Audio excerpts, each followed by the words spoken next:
listening to The Coffee Hour. I'm Andy Bates. I'm Sarah Golseth. We are continuing the Happy Hobby series here on The Coffee Hour. Thanks to Concordia University, Wisconsin for supporting The Coffee Hour. Find out more about Concordia University, Wisconsin at cuw.edu. Live uncommon.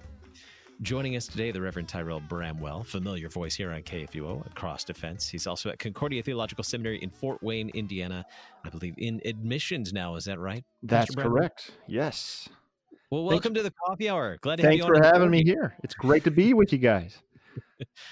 Well, you are joining us for the Happy Hobby series, where we get to talk with our friends about some of their favorite hobbies that have been meaningful to them, and sharing these hobbies in hopes that they might be insightful or helpful to the listener who maybe has some extra time on his or her hands during these days of working from home or being at home, not being able to get out and about as much. So sharing the Happy Hobby series, and your hobby we're sharing today. Drum roll. How do we? I wish I could do that thing with the mouth that sounds like the drum roll, but I can't. That's what post-production is for. What's your hobby, Pastor Bramwell? Photography. Yeah, photography. So how did you get interested in photography? Actually, this is something that's been handed down to me from my father. So my stepdad was really big into film photography back in the day when I was growing up. Pre-digital era. And I remember going on these road trips, and he would always have, there would be, he'd be in the driver's seat, mom would be in the passenger seat, the kids would all be in the back of our big Suburban, and there was always a seat reserved for his camera bag. And he had all this gear, just all the gadgets and things that you can think of. And all of them now, looking back, all of them were analog. They're these old vintage pieces of equipment nowadays. But yeah, he had this camera bag, and he always had it unbuckled and unzipped. So if we'd often go to Yellowstone, and if we were going up there and he saw a buffalo or a bear, the prize bear, we always looked for bears. Didn't see too many of them, but he could jump out of the cockpit, open up the back door, grab his camera, and start shooting slides. He liked to shoot slides, which was interesting because that meant we never got to see him because we didn't bust out the slide machine that often. So Dad took all these pictures that we never saw. It was great. So anyway, that's how I got into it. I just always saw my dad with this really cool thing in his hand and all the gadgets that went with it. And I'm kind of a gear guy. I don't know. Maybe it's a guy thing. I'm not sure, but I love pieces of gear. So do you have any of his? Did he gift any of his cool, what would be now vintage antique gear to you? Yes, he has. Not too much, but he gave me a few lenses to get started. So he's held on to his prized possession still. When I go over there for the holidays or things, and every once in a while I'll say, "Hey, Dad, where's the old stuff? Where's the stuff from my childhood?" And we'll go down to the basement, and he'll pull them out, and I'll kind of hold them and geek out about them. But yeah. Do you have a preference of film versus digital? A lot of photographers are pretty adamant about one or the other, or maybe you like both for different reasons. Well, yeah, so that's really good. I'd love to get back into film. I just barely started with film when I got into photography as an adult. So I started, but then the transition was happening at that same time to digital. And I remember the conversation was, well, can a 6 megapixel or a 4 megapixel camera really be on par with film? Mm-hmm. And now here we are, digital is far crisper and cleaner than film could ever be. So much so that we tend to dirty up our digital images on purpose. Mm-hmm. We add grain into them to make them look like film. So I would love to get back into some film someday, just as a creative outlet to play around with the idea of the limitation of like a 24 or 36 roll of film, right? You only get that many pictures. That's intriguing to me because in the digital world, we just snap as many pictures as we want. And I could easily blow through 500 pictures and get 2 that I really want to do anything with. So to have that limitation, that sounds like a fun challenge. But right now I'm just digital, and I went through this progression. I sold my original DSLR, my first one, to buy one of the earliest iPhones that really started where they really started marketing the camera. I don't know if you guys remember, but so the iPhone hits the market, and it's big for iTunes and music and stuff. And then we get the camera, and it was like the conversation shifted, and everything has been about camera abilities ever since low light. And now we're up to, I think the 11 Pro has 3 different lenses. They look so weird. But so I originally sold my first DSLR. It was the only thing I really had of value while I was at the seminary. I didn't have a job. I was getting through school, had a family, and so the budget was tight, and I really wanted an iPhone. So I ended up selling my one of my favorite possessions to be able to buy it. And I told myself, well, it'll actually be a good exercise in trying to learn this new iPhoneography thing that it was all the rage. And I got to tell you, I think that was actually a benefit, because it really helped me focus on composition and framing, and having to use my feet, as they like to say in the photography world, instead of zooming in and out and things like this. You have to move your body to get the different perspectives. And so it really forced me all through seminary for 4 or 5 years, to focus on that kind of a thing as I was dabbling in it. And then I got back to having now I'm using a mirrorless camera, but DSLR, and being able to play with the manual modes again. And dropping all kinds of names. And I know. I see. This is my opportunity to sound like I know what I'm talking about something geeky. I love it. I'm so glad you guys had this series going on. Oh yeah. So let me see what other words I can throw out there. Aperture. Go ahead. No. Go ahead, Andy. Stop. Yeah. You mentioned Dad was a big influence, the chief influence. Have others influenced your photography?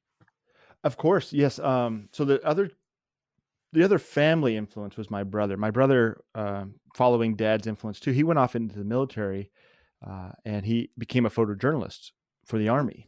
So he was using, and this was back in the film days, so he was still using the same analog equipment my dad was, and they were both Nikon guys. And I followed suit too. I was a Nikon guy until recently, and I switched over to Canon. But a big influence actually is in-house here for us Lutherans is Eric Lunsford. That guy is an amazing photographer, and watching what he does and what he's produced on behalf of the church really has inspired me, and actually has influenced what type of photos I like to take now. I used to think, this was my sort of escape, something I could do outside of the church just for myself. But the Lord has a way of kind of always co-opting our skills and our talent. And so now, I tend to want to take pictures of ecclesial subjects, fun stuff like that. But yeah, Eric has been a huge influence for me. Don't tell him. Oh, we won't. So is Eric the one that got you into mirrorless cameras? Also, what is mirrorless? Because I know he loves them. Yes. Well, I don't know. I actually just ended up in mirrorless because of the price point and the progression. When I was buying my newest camera, kind of trying to future-proof my purchase, knowing that the industry was going toward mirrorless. So I ended up going that way. But yeah, I remember him telling me about his cameras.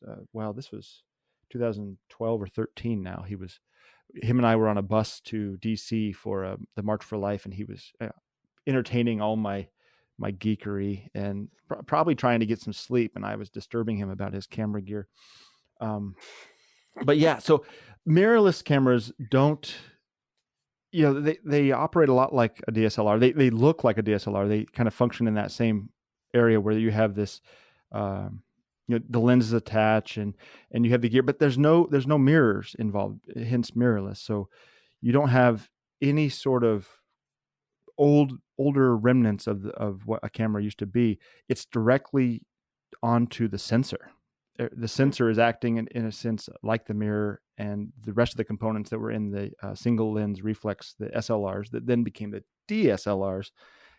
We've now kind of developed technology to move beyond having to have that mirror and everything functioning inside the camera. So the image goes straight onto a sensor, and it's able to get a lot more compact, a lot smaller. That was one thing about Eric's camera gear I thought was amazing. I grew up, my dad had these giant SLR cameras, these massive beasts of a camera. I saw Eric's, and I knew he was making a living with his camera, and it was tiny. Like, what is that thing? That's not a professional camera. And he opened my world up to this this whole other area of photography that was professional. And obviously, I mean, he was using it, but yeah, good stuff. You have a lot of Fuji stuff, Pentax, things like that. But now mine is a Canon, and Nikon's there. Everybody, I think all the major companies are doing mirrorless now. Almost everybody is focusing their energy that way. Mm-hmm, mm-hmm. We could nerd out on technology and stuff for a long time. Yeah, right. But you mentioned shifting to more ecclesial photography. What are some of the things that you like to photograph now? Well, I like churches, seeing the architecture and the structures of churches. And now that I'm on campus, I find that I'm taking a lot of pictures of our chapel. But even, if you look at my Instagram feed, it's all about the people. And I found that I'm able to capture the life of the church. And I'm really enjoying capturing these moments of, God's people interacting in this world he's put us in. And not shying away from it, and not really, trying to keep the two separate as if I had two sides of me, but really just grabbing the camera and using it. In fact, part of what I'm doing here as a missions counselor is creating content to help people who might be considering becoming a pastor or a deaconess, content that we can put out online. So when they're searching for what does a deaconess do or what does a pastor do, they can find, stuff already out there, photos, because we're such a image-based culture now, but also video. And I've really started to, I love that I can take what I love about photography and convert it to videography as well. And the two worlds kind of dovetail into one another. Same gear, same, all of that, and trying to capture that. So yeah, just, God's people in their churches, in their lives.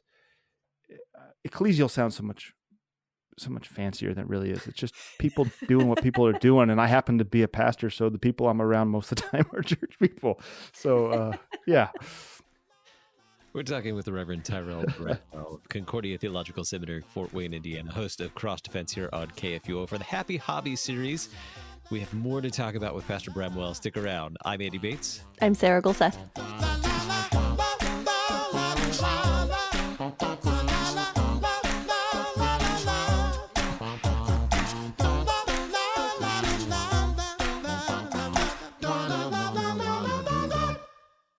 You're a miracle. You know that, right? A living, breathing, one-of-a-kind miracle. You were created to stand apart, to share your gifts in the service of others, to make an uncommon impact in a common world. And at Concordia University, it's our mission to help you do that, to live uncommon. To learn more about Concordia, go to cuw.edu.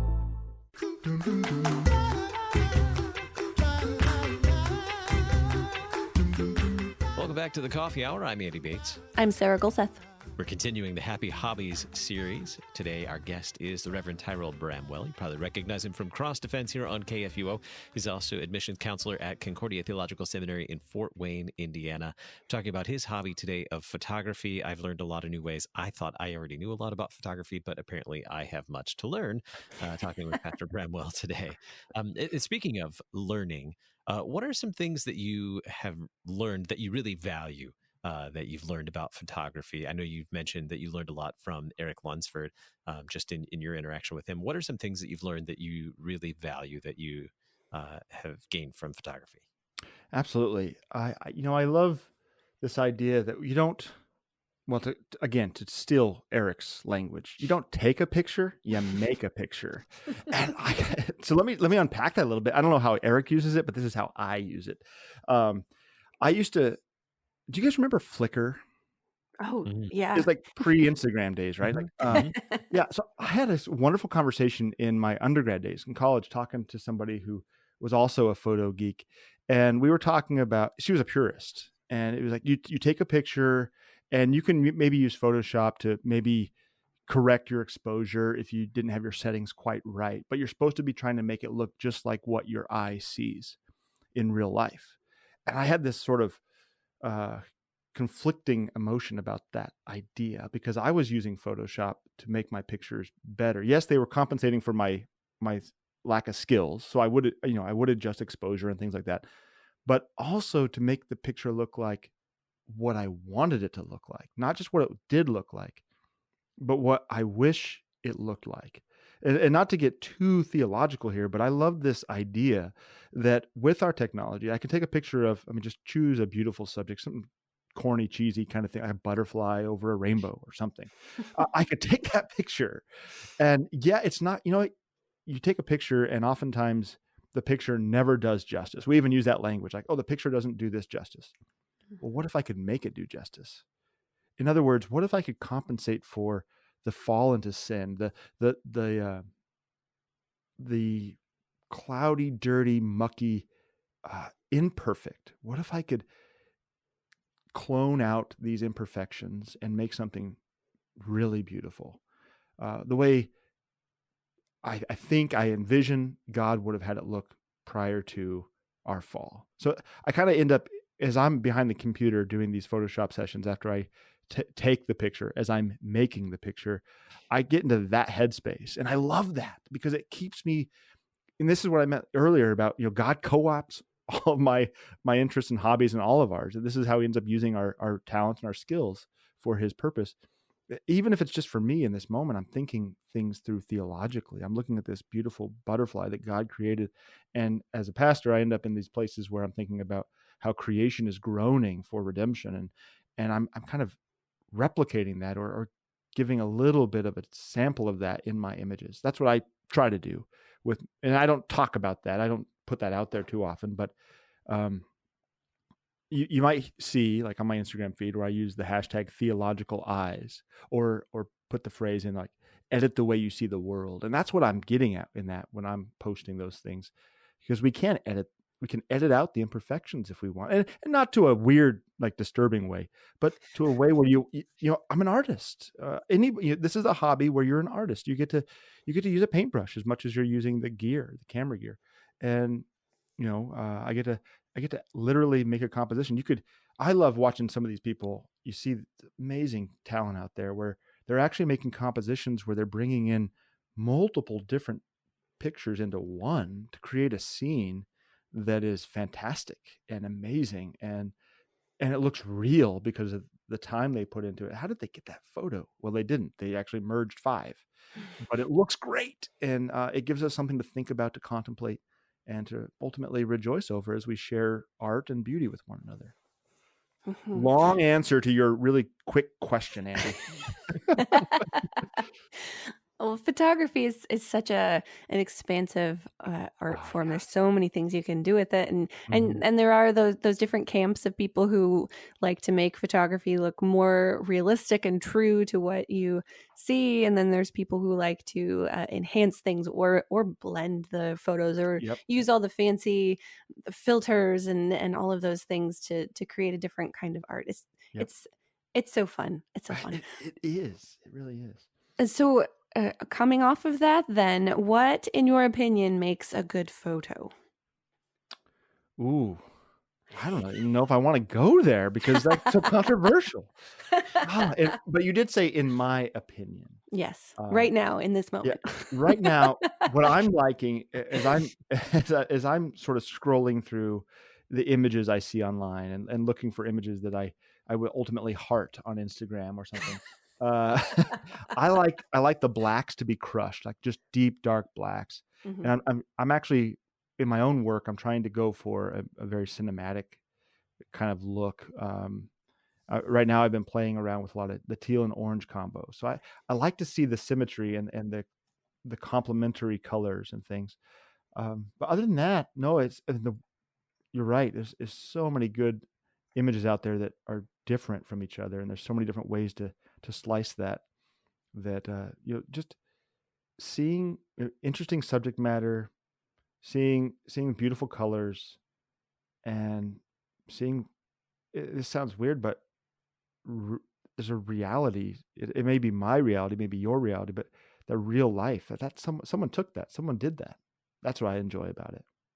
That's what makes a good photo. That's such a non-answer answer. So let's talk about bad photos. Oh, mine. What mistakes have you learned from? Have you had any major blunders? Oh man, yeah. Can I share something really embarrassing? Yes, Sure. please. This is the perfect place for that. Okay, so right after seminary, my first call, I went to Concordia Ann Arbor and for my undergrad, and so I got a email from my advisor from back in the day, and he said, "Hey, you're out in the parish now. We see what you're doing, and we're kind of keeping track of our alum. And would you mind if we did a little piece for you on in our quarterly magazine?" I was like, "Oh, that'd be great. Okay, sure, of course. What do you need from me?" So we'll answer these questions, but also if you could send us a headshot, something professional that maybe you had taken when you got ordained or something. It's like, oh well, I'm a photographer. I'll just take my own picture. I got no. this. Yeah. So I set up the tripod, do my whole thing. And I was, I don't even know if this picture exists. If it does, I'll shoot it over to you guys and you can use it however you'd like. But it's very embarrassing. I way overdid my touch-ups on, I don't often do touch-ups on people like with, airbrushing. Like I We're don't like to talking go. glamour shots, Yeah, 1980s. yeah. So I thought, okay, here's an opportunity to test out my skills on airbrushing myself. Oh no. And then I'll send over this really professional headshot, and I'll impress everybody at Concordia Ann Arbor. I never saw the article. I don't think it ever got published. I think the picture was so bad that they were like, we can't write about this guy. He looks like the Elephant Man or something. It was awful. So yeah, you can go way. If anyone's listening and wants some inspiration for Photoshop and like the digital darkroom, right? Like developing digital photos, minor adjustments, subtle adjustments go a long way because you can really butcher, especially a human form, really, really fast. Yeah, touching up people's faces is a different skill level than Oh my goodness. than a lot of things. It's not easy. Speaking of that, do you have some insights for newbies, for people who want to try out photography? I mean, we all have phones or cameras in our phones Right. now. What are some of the insights you have for people who actually want to intentionally make photos of things and people and spaces? Yes. Well, yeah, the phone capability is amazing these days. And I think now I'm an iPhone guy, so I can't speak for Androids and other brands of phones, Google, but they probably have multiple cameras too. Like mine has, or multiple lenses, I should say. So basically on my iPhone, I have what's equivalent to a 15 mil, a 50 mil, I think it is, and an 80 millimeter lens on those three lenses. And that's pretty much your basics that you would need for all kinds of great photography. And then download something like Snapseed. I think that's free or just $1.99 or something. A very, very intuitive photo editor. You can get Lightroom for your phone. You can. There's so many different photo editing, and even Instagram. Play around on Instagram with the editor, and you can go into the not on the filters. You can go into advanced or edit, I think it's called, and you can start playing around with the darkness and the hue and saturation and things like that, and just play with it. But I think the biggest thing that helped me is actually the limitation. Don't try to take shortcuts in the beginning. Focus on those limitations. So if you only have your phone, work within those limitations. Whatever you might want to have something that you don't have, because with the gear is the temptation to always want something more. Well, my picture would be so much better if I only had this $2,000 thing over there. So I'm going to buy. No. Focus on what you have in front of you and grow into it. Grow with it, and it'll just make you a better photographer.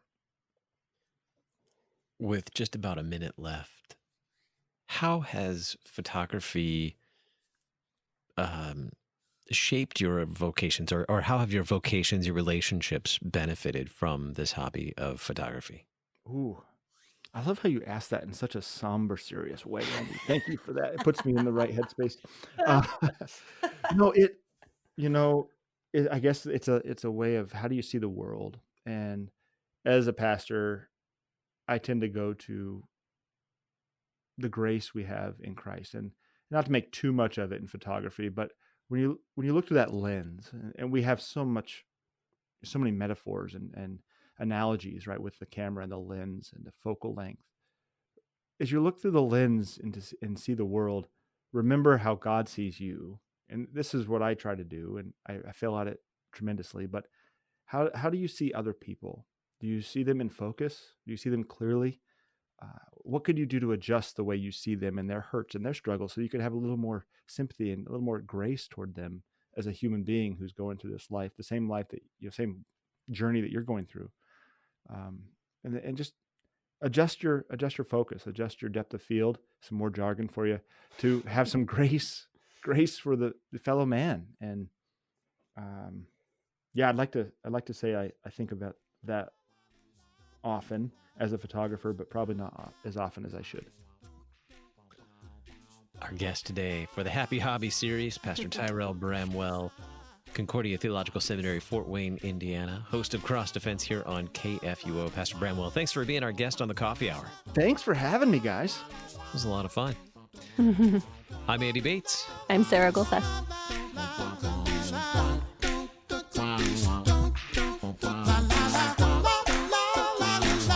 The Coffee Hour with Andy and Sarah is a production of KFUO. To support the Coffee Hour and KFUO Radio, visit KFUO.org. You can also text KFUO to 41444 or send an email to gifts@KFUO.org. And you can call us at 800-844-0524. KFUO. Christ for you, anytime, anywhere.